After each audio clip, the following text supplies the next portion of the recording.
Hello, good morning friends. Today we are going to discuss about the application of that. Okay, in the year of 1872, the British government has enact the Indian Evidence Act. But how to apply and where to apply? In which proceeding it is applicable? In which proceeding it is not applicable? With this point, these issues will be clear under this small session. So that is why today we are going to discuss about the application of the Act. So here, there are two types of judicial proceeding. Means judicial proceeding and non-judicial proceeding. So in which Act it is applicable, or in which proceeding it is applicable, and in which proceeding it is not applicable. So friend, here we are discussing such points and our doubts will be clear from this small session. So here, application of the Act. So first and foremost, every section of the Act shows the scheme of the Act. Means what provision has been provided under that, it tells us. So each and every first section of each and every Act shows that short title, extent and commencement. Here,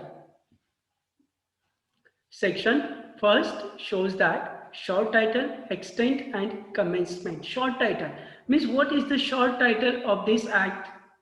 The Indian Evidence Act. The Indian Evidence Act. And where is it applicable? Extent. Next is extent. Where is the scope? Where is the jurisdiction of that? And third one is commencement, means enforcement of the Act. So here the short title of the Act is the Indian Evidence Act 1872. 1872. And it extends means where is the territory, where is the jurisdiction, and where the Act is going to apply. This Act applied to the whole of India except the state of Jammu and Kashmir. Means the Indian Evidence Act is applied to whole of India, throughout India, only except the state of Jammu and Kashmir. Means the Indian Evidence Act, it is not applicable to the Jammu and Kashmir territory. Then it is applicable to all judicial proceeding. So here it is applicable to all judicial proceeding in or before any court. Generally, the Indian Evidence Act, it is applicable only judicial proceeding, and this judicial proceeding which is going before any of the Indian court, specifically court, we are talking about here court, means under any Indian court that judicial proceeding is going. That is definitely applicable Indian Evidence Act. Means where it is applicable, in which sector it is applicable. Okay, first in the court, including court martial, including the court martial. Then other than court martial, conveyed under the Army Act, the Naval Discipline Act, or Indian Navy Discipline Act, or the Air Force Act. Okay, next. So what is meant by judicial proceeding? It is applicable in the court, including in the court martial, native court martial, convened under the Army Act, Naval Discipline Act, or Indian Navy Discipline Act, and the Air Force. My friend, do you understand? Earlier we had discussed about the extent of the Indian Evidence Act, means territory of the Indian Evidence Act, where it is applicable. It is applicable to the territory, but which territory? Territory means what? Territory means only concerning to the land? No. This territory word is consistent with the land, aerospace, and navy means water. Water, land, and aerospace means this is the territory, and this Indian Evidence Act is applicable to these three territories. But that time we may be considered, we may understand only court martial. Where is the only native court martial there is applicable? Indian Evidence Act. Means territory means including land, water, and aerospace. That is why here Army, Navy, and Air Force. These three departments.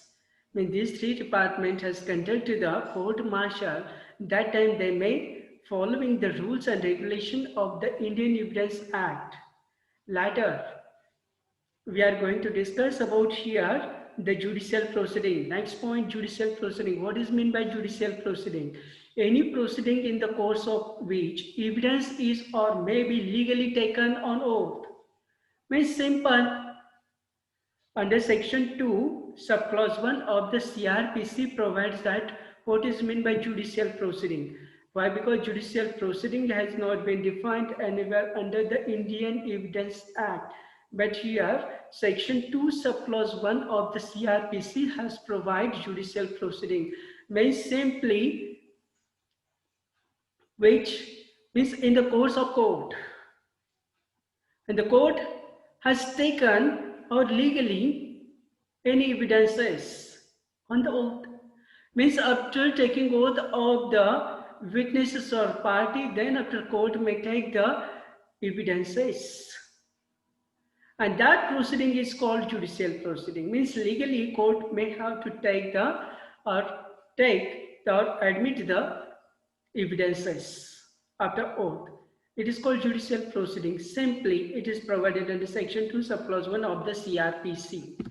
Then, but the Indian Evidence Act does not apply to affidavit. Remember, first point, affidavit presented to any court or officer. Means any affidavit we may produce or present before any officer or any court. That time Indian Evidence Act does not apply. Next, not proceeding before any arbitrator or an arbitrator. Means any proceeding which is going before the arbitrator, that time Indian Evidence Act is not applicable over there. Means friend, in case of affidavit and in case of arbitrator, the Indian Evidence Act does not apply. 5. In this case says does not apply. Affidavit means sworn statement. SWORN, sworn statement means जो हम शपथ लेके जो हम undertaking देते हैं. Affidavit means what we are providing before the court. Actually under affidavit we are giving the facts. Means in petition what we are providing the facts. In affidavit we are presenting before the court. That time we are telling the facts to the court. Okay, so that how is it become the evidence? It is not evidence. Only it is an affidavit. Why? Because it is made on the saw.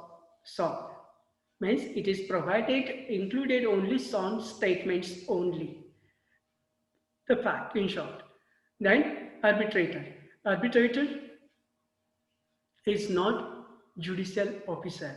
He is a quasi-judicial officer. According to the Arbitration and Proceeding Act 1996, under the Arbitration and Proceeding Act 1996, according to that act, as per the act, the arbitrator has conducted the arbitration proceeding. Means that time arbitrator may follow the doctrine of natural justice, but that time he has not been concentrate mostly on the technical part of the Indian Evidence Act. So that is why, friend, arbitrator has not absolutely followed the rules and regulation of the Indian Evidence Act, but he may be focused on the natural justice. So we may going to understand what is meant by non-judicial proceeding. Means non-judicial proceeding, it is one types of inquiry, just an inquiry. Inquiry about the matters of facts. Inquiry about matters of facts where there is no discretion to be exercised. There is no discretion to be exercised. Means any affidavit. There is any discretionary power? No. In case of arbitrator has discretionary power.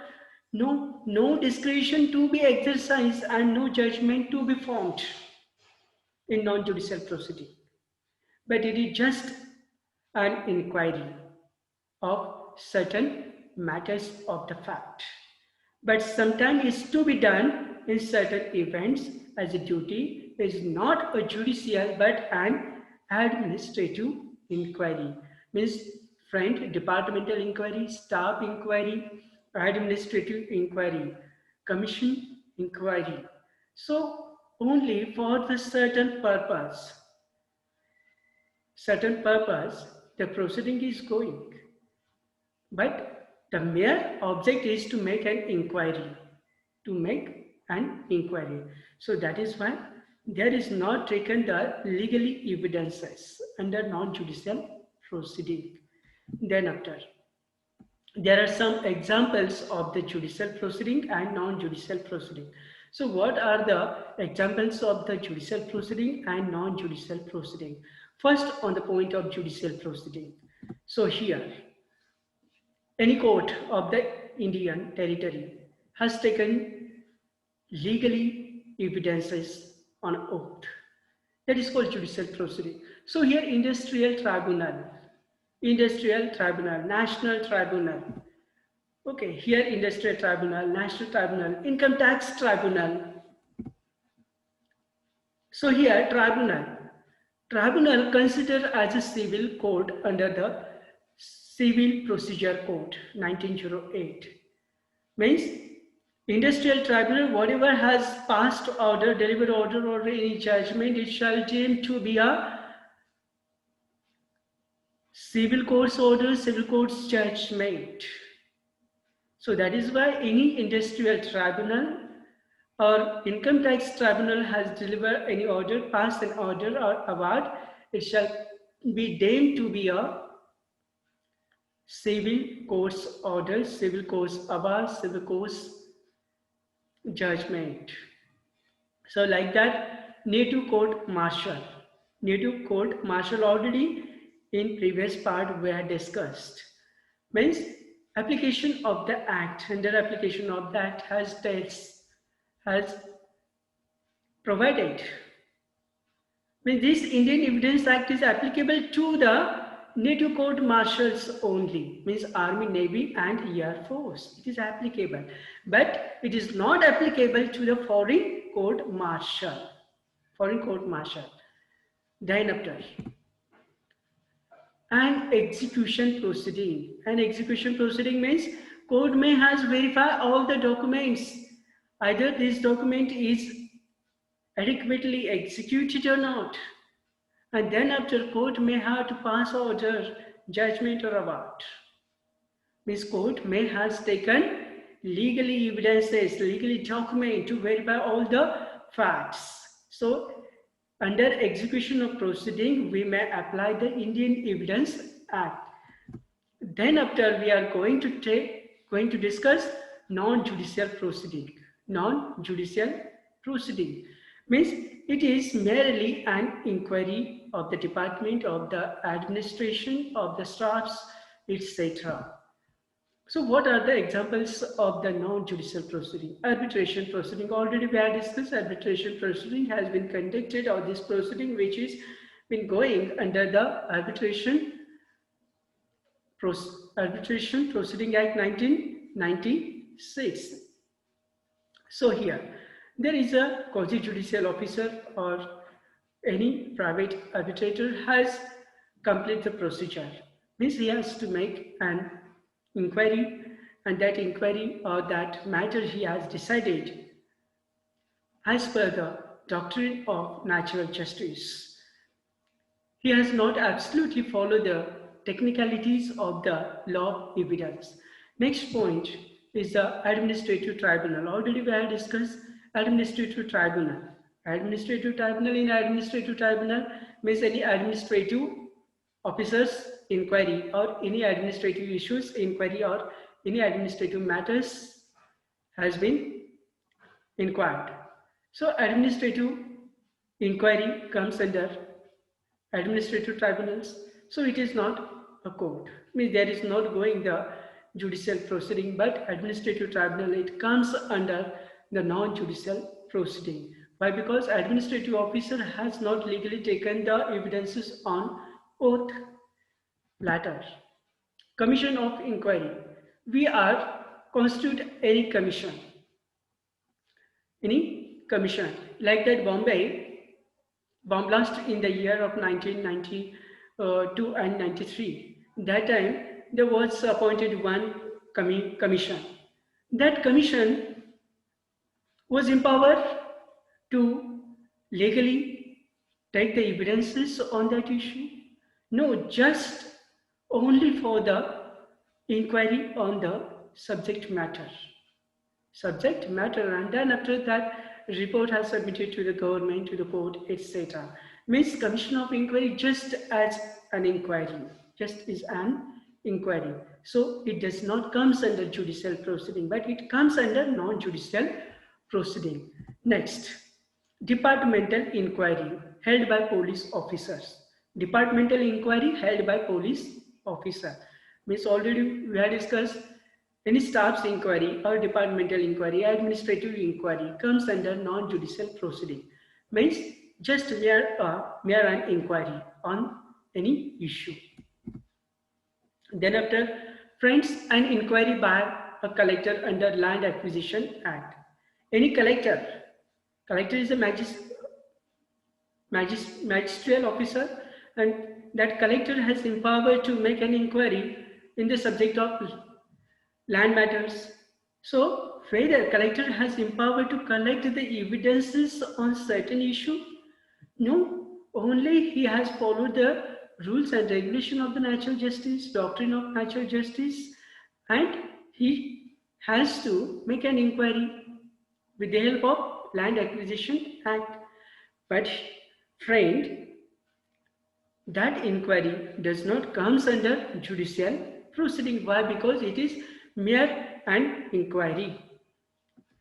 So friend, today we shall stop here. Thank you.